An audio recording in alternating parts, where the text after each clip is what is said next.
Hi, in our previous video, we showed how the euro dollar prices that are depicted here are guiding the prices of Bitcoin and, of course, other crypto assets. They do not match one each other exactly because we have specific dynamics, namely, for instance, here what happened in last November, the collapse of FTX, and more recent in March, the collapse of SVB that affected disproportionately Bitcoin, but eventually they tend to catch up. Now, what we want to address today is what then drives the prices of euro. And to our best understanding, the prices of euro, they do follow the USDY, and that has been observed since 2020, that they do have an inverse relationship, as we want to show here. Of course, again, it's not an exact match because they are basically somehow related but not the same market. You have a fixed income and especially sovereign debt, and euro dollar, as we believe, is very much related to the euro dollar market, which is the debt denominated in dollars owned or owed owned by foreigners, so outside United States. And but somehow they are related. And we see here then USDY that guides or drives the price of euro. And as I said, since 2020, we have observed this inverse relationship. So as the USDY goes up, euro dollar goes down. So here, of course, the scale of the chart of the USDY is inverse to match what we are saying. So you will have eventually divergence between the prices, but eventually they will catch up. So currently we are experiencing this. So euro has not come down as much as USDY has gone up, and we can see this clearly if we take the same point of support here, or take the bottom, and we can see that USDY has moved further from the this bottom, whereas euro dollar has not yet got to that level. So what's coming next? Is it the USDY fall going to the to meet euro dollar, or the reverse? And we beg to uh, assert that is the euro dollar that's going after USDY, and that USDY is will keep moving further. And to be more sure of that, we will now move to a specific spread, that is Fed funds, which is the Fed funds rate that's determined by the Federal Reserve, the central bank of United States, and the USDY itself. And to make that a bit more clear, we will, of course, we need then to deal on a monthly basis. So we will stretch here the scale, and we will move to a baseline. And then we can set the zero level, which is of importance to us. So what does this mean here? Here we are pointing out the spread between the Fed funds rate and USDY, not the other way around. And that implies that when this chart is green, that we have an inverted yield curve, meaning the short end of the curve, which is the up to 3 months bonds or notes then that are issued by the Federal Reserve, when they control the interest rate. So it's not a market determined, it's the central bank, the issuer determined interest rate is set, and it's then higher than the longer end, which is bills or notes of longer maturity, namely 10-year. And that yield is determined by the market. So what we have here is we are currently inverted. Now, if we will compare this with the moving average of 200 periods, we'll see that we are way above it. That is in minus 0.1, and we are currently in 0.7.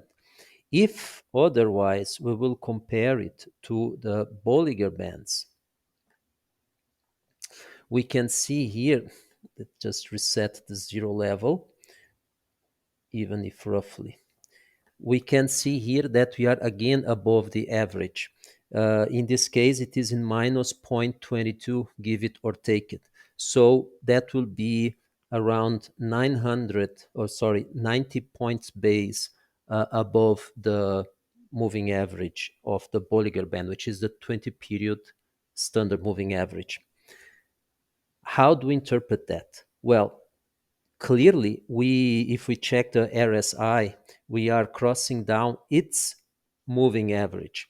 And we tend then to converge to a more central value. We are within the Bollinger Bands, but we are above the average, be it the 200 weighted moving average that I just showed, or the current one that's depicted in orange in the main chart, that is the 20-day moving average or 20 period moving average. So we are currently moving towards that direction. Now, because it's a spread, either the Fed funds moves down 0.9 or 1.9 as you wish, or the USDY itself moves up 0.9 or 1.9. However, because the Fed funds rate is determined by the central bank and there is no expectation in the market that the Fed funds rate will be decreased this year, that means that October, November, December,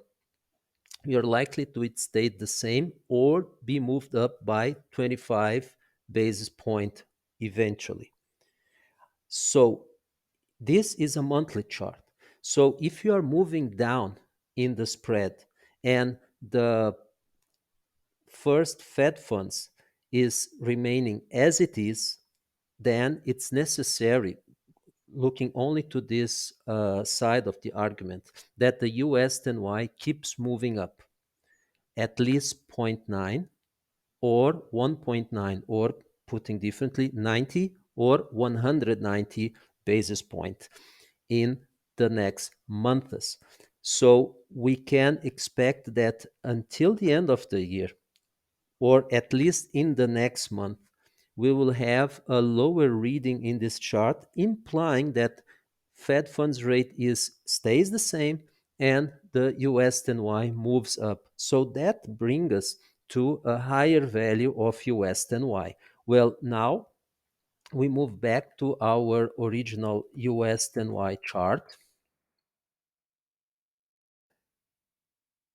And then we can compare it with the euro to have an idea of how much the prices are likely to move. And this is, of course, an estimation. So we are here in monthly chart. We'll move to weekly chart. Perhaps daily will be better, but we'll stay with this by now. So currently, what we have here is we are in 4.6 in the USDY. So if we move at least 0.9, okay, that will take us to 3.7. So this is the distance that you are expected to move. Assuming that the move is equivalent, okay, we'll have a ballpark here in the euro dollar that will take us around the values in September, October. Okay, now if we take the same, if we plot over this, the SP 500, the SPX, the cash index, we can have a similar view that this will take us to the lows of at least March, perhaps a bit below, but let's take the lows of March a bit above it.